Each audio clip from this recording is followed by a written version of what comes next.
Kuwait వాళ్ళు గూడా ఇంత మోసం చేస్తారని నాకైతే తెలీదనమాట.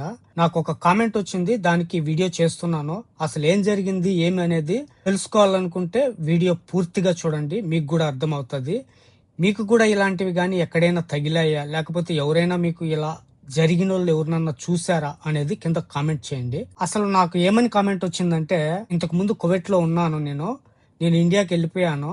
అంటే ఆయమ్మ మళ్ళీ ఇక్కడ కువైట్‌లో ఉండే ఆయమ్మ మళ్ళీ పిలిచింది నన్ను. నేను వచ్చానిక్కడికి. సాలరీ ఇస్తాము, సాలరీ పెంచుతాము.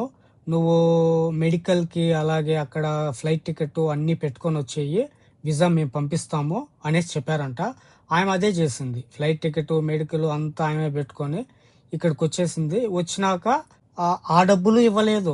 సరే ఇవ్వకపోతే పోయిందిలే అనుకోని వదిలేసింది. సాలరీ కూడా ఇవ్వలేదు. ఇలా ఉంటదనమాట.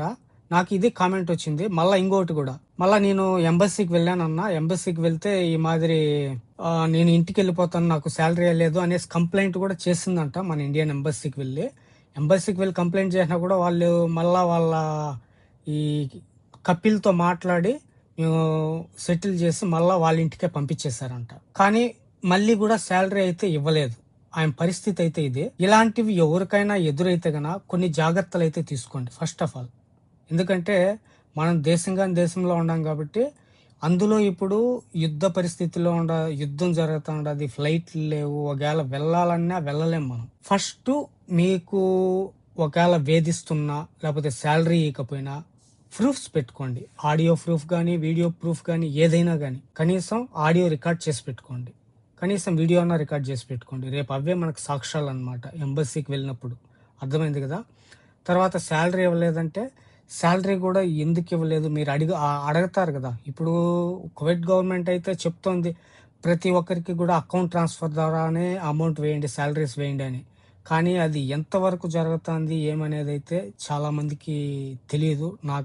మాకైతే నేనైతే బయట కంపెనీలో కాబట్టి నాకు డైరెక్ట్ అకౌంట్కి వచ్చేస్తుంది. కొంతమందికి చేతికి ఇచ్చే వాళ్ళకు ఇప్పుడు కూడా చేతికి ఇచ్చే వాళ్ళు ఉండారు కొంతమంది. ఓకేనా. దాన్ని బట్టి మీకు శాలరీ లేదంటే వాయిస్ రికార్డింగ్ లేదంటే వీడియో రికార్డింగ్ ఇవి మనకు పక్కా ప్రూఫ్లు అనమాట. రేపు ఎంబసీకి వెళ్ళేటప్పటికి మనం కంప్లైంట్ చేయాలనుకున్నప్పటికీ మీరు ఇంట్లో నుంచి మళ్ళీ ఇంకొకటి అడిగింది, అన్న నేను ఇంట్లో నుంచి వెళ్ళి ఎంబసీకి వెళ్తే వాళ్ళు తిరిగి మన పైన కంప్లైంట్ చేయొచ్చా అని కూడా అడిగింది.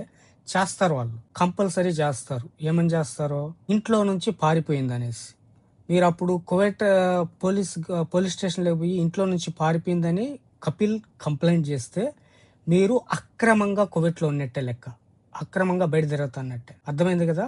ఇది గుర్తుపెట్టుకోండి. మనం ఎంబసీకి వెళ్తాం. అక్కడ ఈ మాదిరి మాకు శాలరీ ఇవ్వలేదు, ఈ మాదిరి హింసిస్తున్నారు అని కంప్లైంట్ చేస్తాం. వాళ్ళు ఏం చేస్తారు, వాళ్ళని పిలిపిస్తారు, మాట్లాడతారు, మళ్ళీ పంపించేస్తారనమాట. ఇంటికి వెళ్ళిపోవాలా, నాకు శాలరీ ఇవ్వలేదు ఇంటికి వెళ్ళిపోవాలా, లేకపోతే హింసిస్తాడారు ఇంటికి వెళ్ళిపోవాలా అనుకుంటే మా మా అమ్మగారు ఒక సామెత చెప్పేటోళ్ళు అనమాట. దరిద్రాన్ని 10 రూపాయలు ఇచ్చన్నా వదిలించుకుంటే వాళ్ళ అదృష్టాన్ని 20 రూపాయలు పెట్టన్నా కొనుక్కోవాలి. అర్థమైంది కదా నేను చెప్పింది. ఈ సామెత దేనికి వర్తిస్తుందో.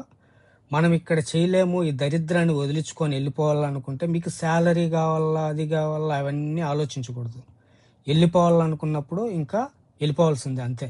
అవన్నీ పట్టించుకోకూడదు. ఇండియన్ ఎంబసీకి వెళ్ళినా కూడా ఒకవేళ మీరు ఒకవేళ వాళ్ళ దగ్గరికి మళ్ళీ తిరిగి వాళ్ళ దగ్గరికే వెళ్తారా, లేకపోతే మేము వెళ్ళాం ఒకటే మాట చెప్పండి, నేను వెళ్ళను, నన్ను ఇండియాకి పంపించేయండి. మీ కాళ్ళు పట్టుకుంటామో కడుపులు పట్టుకుంటామో మాకు తెలియదు.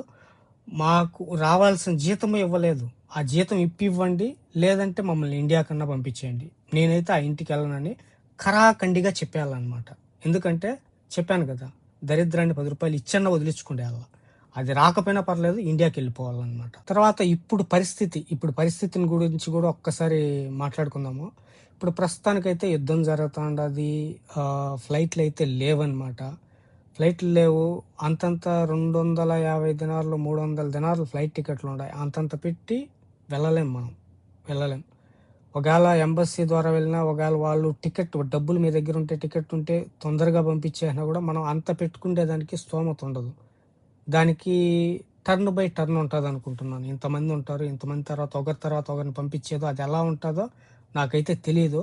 కానీ మనకు ఇండియన్ ఎంబసీలో ఒకవేళ మనం ఇంట్లో నుంచి వెళ్ళిపోయి ఎంబసీలో ఉంటే అక్కడ మనకు షెల్టర్ అయితే ఉంటుంది. ఫుడ్ పెడతారు 3 పూట్ల, షెల్టరు ఉంటుంది అనమాట. 3 పూట్ల అక్కడే తినేసి అక్కడే షెల్టర్లో ఉండొచ్చు. మళ్ళీ మీ టర్న్ వచ్చినాక మీరు ఇండియాకి వెళ్ళిపోవచ్చు అనమాట. అర్థమైంది కదా. ఆవిడ ఇంకొకటి కూడా చెప్పింది, ఆవిడ అదృష్టం అనమాట. పాస్పోర్టు వీసా కాపీ ఆమె దగ్గర ఉండే, అదో ప్లస్ పాయింట్ ఆమెకి. ఎందుకంటే ఒకవేళ ఇంట్లో నుంచి వెళ్ళిపోయినా పాస్పోర్ట్ మన దగ్గర ఉంది కాబట్టి ఇండియాకి వెళ్ళిపోవచ్చు. ఒకవేళ కానీ వాళ్ళ దగ్గర ఉన్నింది అనుకోండి, కపిల్ దగ్గర పాస్పోర్టు, అంటే పంపిస్తారు, మనల్ని ఇండియాకి అయితే పంపిస్తారు.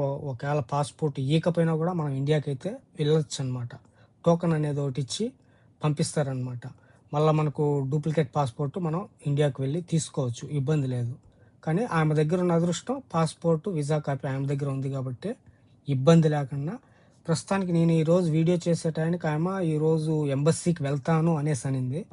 వీడియో చేసే టైంకంటే ఈ వీడియో రిలీజ్ అయ్యేటానికి నాకు తెలిసి ఎంబసీలో ఉంటుంది ఆమె. ఇలాంటి వాళ్ళని ఇంకా ఎక్కడైనా చూసారా? ఇలా మన ఇండియా వాళ్ళు ఇబ్బంది పడే వాళ్ళని ఎక్కడైనా చూసారా? చూసుంటే కనుక కింద కామెంట్ చేయండి. అలాగే ఛానల్ అయితే సబ్స్క్రైబ్ చేసుకోండి. ఇలాంటి ఇన్ఫర్మేషన్, పనికొచ్చే ఇన్ఫర్మేషన్ యూజ్ అవుతుంది అనుకుంటే ఎవరికైనా మీ ఫ్రెండ్స్కి షేర్ చేయండి. ఓకేనా. ఇక్కడ ఉన్న పరిస్థితులు నేను ఫైనల్గా ఈ వీడియోకి చెప్పొచ్చేది ఏమంటే, ప్రస్తుతం ఉన్న పరిస్థితుల్లో అయితే మీరు ఎక్కడున్నా కూడా భద్రంగా ఉండండి. ఒకటి. రెండోది, మీకు హింసిస్తూ ఉండి లేకపోతే శాలరీస్ ఇవ్వకుండా ఈ మాదిరి ఇబ్బంది పెడతా అంటే ఫ్లైట్లు తెరిసేంత వరకు ఓపిక పెట్టి తర్వాత ఎంబసీకి వెళ్ళిపోండి. మన ఎంబసీకి షెల్టర్ ఉంటుంది, అక్కడి నుంచి ఇండియాకి వెళ్ళిపోవచ్చు. ఓకేనా. ఇది నాకు జరిగిన అనుభవం. మీకు ఆవిడ పెట్టిన కామెంట్స్ అన్ని కూడా పెడతాను, చూడండి. ఆమె ఎంత బాధలో ఉందో చెప్పలేనమాట, అంత బాధలో ఉంది.